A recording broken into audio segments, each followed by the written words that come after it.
And sometimes we make dangerously bad decisions like pandemic lockdowns and keeping our own children home from schools. That is Fox News anchor Harris Faulkner, and she is about to prove she is a moron. You know, we didn't actually close schools in 1918 during the Spanish flu pandemic.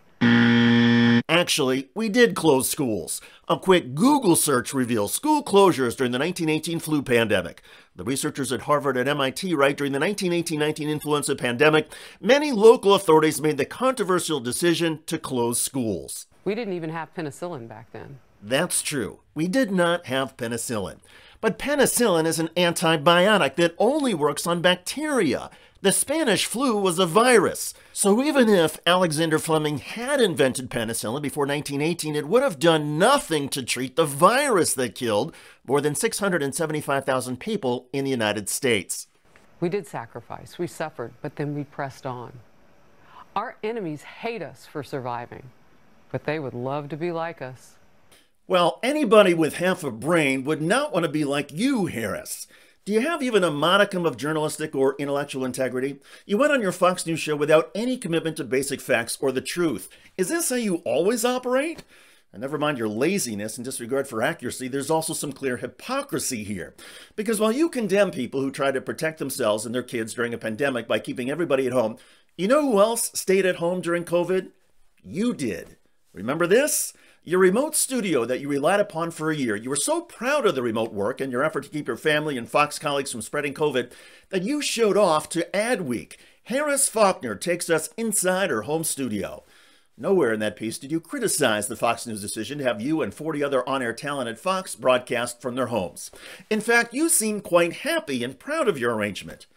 Now, I get that a lot of you watching this video may be thinking, okay, so she's a hypocrite and not very smart, but so what? Why does this matter?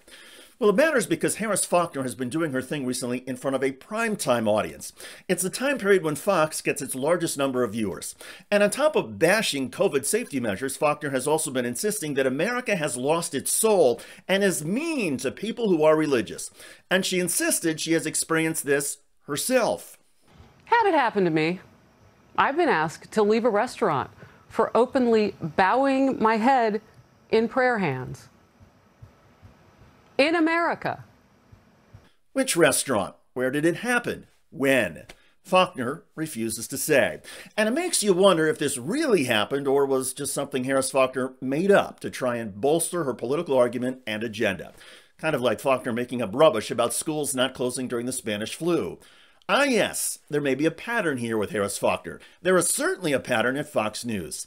Remember the 2020 election and the Dominion lawsuit? The evidence was overwhelming that Fox primetime hosts enabled false and defamatory claims.